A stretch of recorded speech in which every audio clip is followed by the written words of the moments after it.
Robert Pattinson and Taylor Lautner.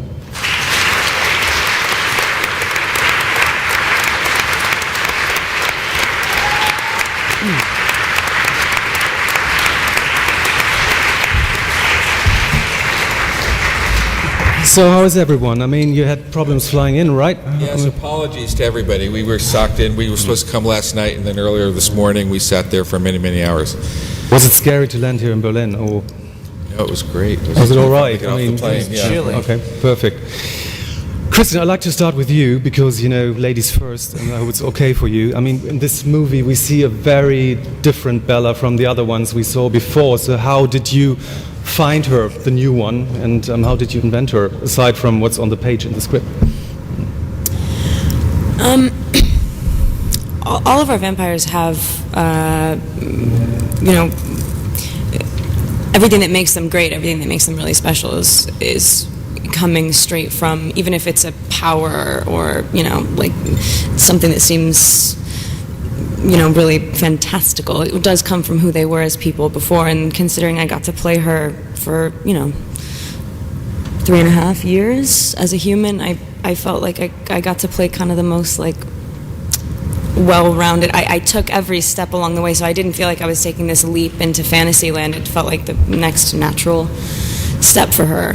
You know, she does just become a really realized version of who she's been all along, and yeah, I don't know. I think I'd watched everyone else do it for so long. I was ready to jump in. I had no question. It wasn't difficult to transition into that at all. Robert, I remember before the first movie started, we were sitting in a hotel room in Los Angeles, as far as I believe, and you said, you know, I can't imagine how this will be, you know, and all the fans that were so excited. So over the years, did you get used to the fans? I mean, the fans are a very important part of this movie. Did you used to get all the madness around it, or do you still think sometimes, you know, this is surreal or too good to be true, or what do you think about it? Yeah, I mean, it'd be really weird if we didn't have any fans at all. Be kind of interesting though. Just keep making them. No one watches them. But it was different. Yeah, it's a very strange thing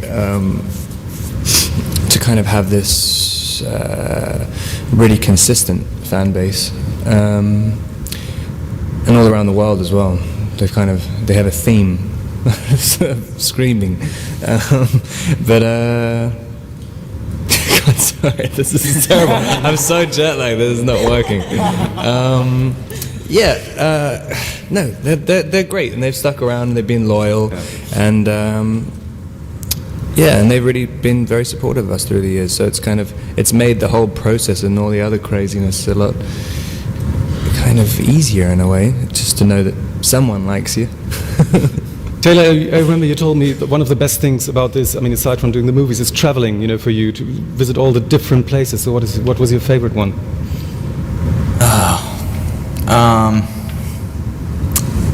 I don't know if I could choose a favorite, but I've loved the traveling. I mean, before I started this franchise, I don't even think I'd been out of the United States. Oh yeah, of course. My favorite's Berlin, by the way. Did I mention that? No, I do.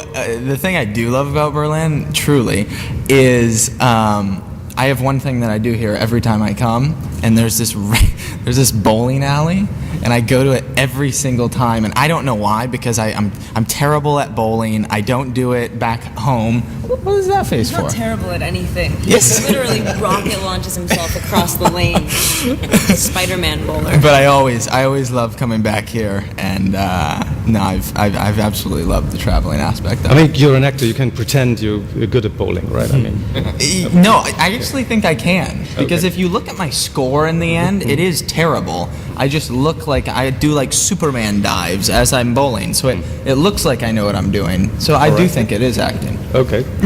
Bill, can you